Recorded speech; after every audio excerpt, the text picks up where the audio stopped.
नमस्कार दोस्तों, मैं सतीश सुमन आपके अपने YouTube चैनल श्रेष्ठ भारत में आपका स्वागत करता हूं। तो दोस्तों, आप सब कैसे हैं? आशा करता हूं आप सभी अच्छे होंगे।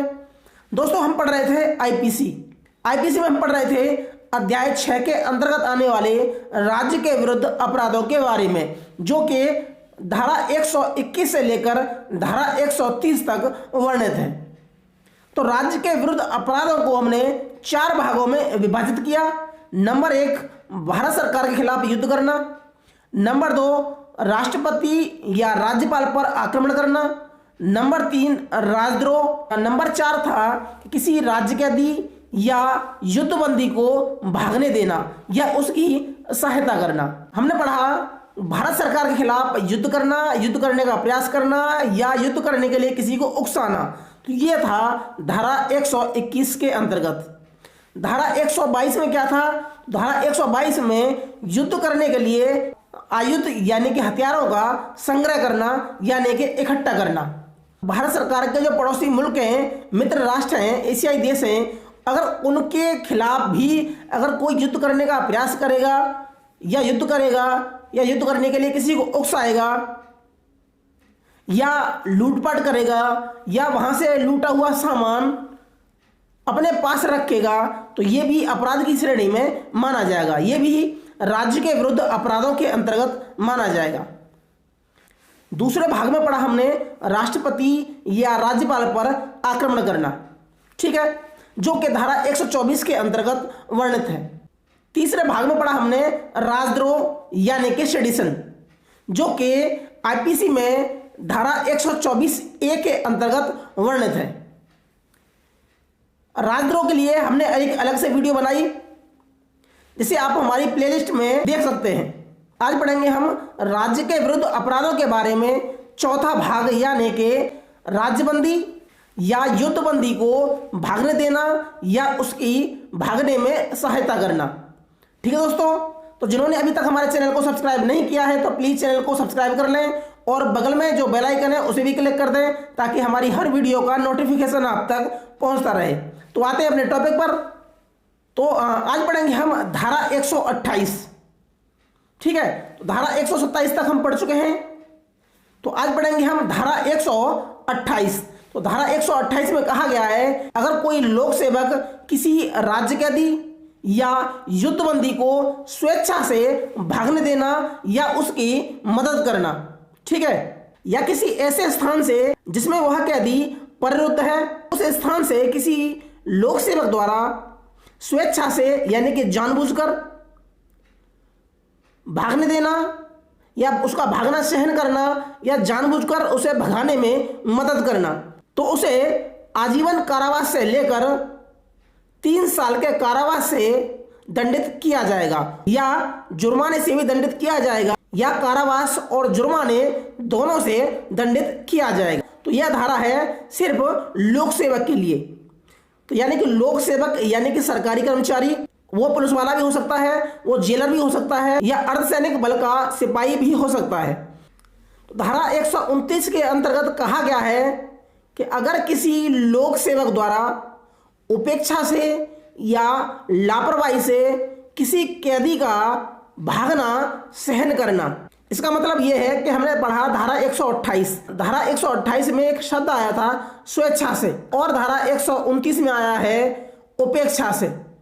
तो इन दोनों का मतलब यह है, अगर किसी राज्य कैदी को या युद्धबंदी को किसी लोक सेवक द्वारा अगर स्वेच्छा से अगर जानबूझकर भागने देना है या उसकी मदद करना है, तो वह माना जाएगा धारा 128। अगर किसी लोक सेवक की लापरवाही से अगर कोई कैदी भाग जाता है, तो इसमें है उपेक्षा से यानी कि लापरवाही से, तो ये आएगा धारा 129 के अंतर्गत। इसके अंतर्गत उसे 3 साल के सादा कारावास से दंडित किया जाएगा या जुर्माने से भी दंडित किया जाएगा या जुर्माना और कारावास दोनों से दंडित किया जाएगा। तो दोनों धाराओं में हमने अंतर देखा, धारा 128 में और धारा 129 में। धारा 128 कहती है स्वेच्छा से, यानी कि किसी यानी कि किसी लोक सेवक द्वारा स्वेच्छा से किसी कैदी का भागने देना, सहन करना, कुल मिलाकर यह है कि उसको भगाना। और धारा 129 में क्या है कि उसकी लापरवाही से यानी कि उसकी उपेक्षा से, कैदी मौका पाकर अगर भाग जाए या कैदी के साथी उसे भगा ले जाएं तो यह माना जाएगा लोक सेवक की उपेक्षा से, मतलब उसकी लापरवाही से। तो धारा 128 में था आजीवन कारावास से लेकर 10 साल के कारावास, और धारा 129 में क्या है, यानी कि उसकी लापरवाही है। अगर वह जानबूझकर भगाता है तो वह आजीवन कारावास या 10 साल के कारावास से दंडित होगा। अगर किसी लोक सेवक की लापरवाही से अगर कोई कैदी भाग जाता है तो वह 3 साल के सादा कारावास से दंडित किया जाएगा। अब पढ़ेंगे हम धारा 130। धारा 130 के अंतर्गत कहा गया है कि ऐसे कैदी को, जो हमने कहा युद्धबंदी या राज्य कैदी, ऐसे कैदी को भागने में सहायता करना या उसे आश्रय देना या उसे छुड़ाना, तो ये आएगा धारा 130 के अंतर्गत। धारा 128 और धारा 129 ये है सिर्फ लोक सेवक के लिए, और धारा 130 ये है किसी भी अन्य आदमी के लिए। तो वह आजीवन कारावास से लेकर 10 वर्ष के कारावास से दंडित किया जाएगा और साथ ही जुर्माने से भी दंडित किया जाएगा।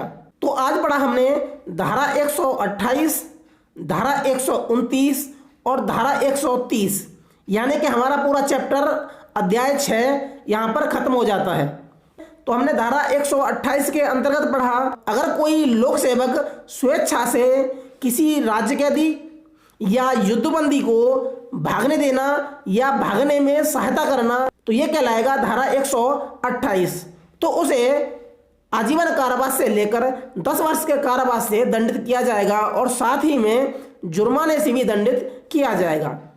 तो धारा 129 में कहा गया है कि अगर कोई लोक सेवक उपेक्षा से, पहले में कहा हमने स्वेच्छा से, अब कह रहे हैं हम उपेक्षा से, यानी कि धारा 128 में और धारा 129 में सिर्फ स्वेच्छा से और उपेक्षा से अंतर है। अगर कोई लोक सेवक उपेक्षा से किसी युद्धबंदी या राज्य कैदी को भागने देना, सहन करना, तो कुल मिलाकर बात है कि उसकी लापरवाही से अगर कोई कैदी भाग जाता है तो उसे 3 साल के सादा कारावास से दंडित किया जाएगा और साथ ही में जुर्माने से भी दंडित किया जाएगा। तो धारा 130 क्या कहती है? धारा 130 कहती है अगर कोई व्यक्ति किसी कैदी को भागने में सहायता करता है या उसे आश्रय देता है तो उसे आजीवन कारावास से लेकर 10 वर्ष के कारावास से दंडित किया जाएगा और साथ ही में जुर्माने से भी दंडित किया जाएगा। ठीक है दोस्तों, तो आज पढ़ा हमने राज्य के विरुद्ध अपराधों के अंतर्गत आने वाले धारा 128, धारा 129 और धारा 130 के बारे में। तो आशा करता हूं आपको ये तीनों धारा समझ में आ गई होंगी। अगर आपको हमारी वीडियो अच्छी लगी है तो उसे लाइक कीजिए, शेयर कीजिए और सब्सक्राइब कीजिए। बगल में जो बेल आइकन है उसे भी क्लिक कीजिए ताकि हमारी हर वीडियो का नोटिफिकेशन आप तक पहुंचता रहे। तो मिलते हैं अगली वीडियो में, तब तक के लिए जय हिंद, जय भारत।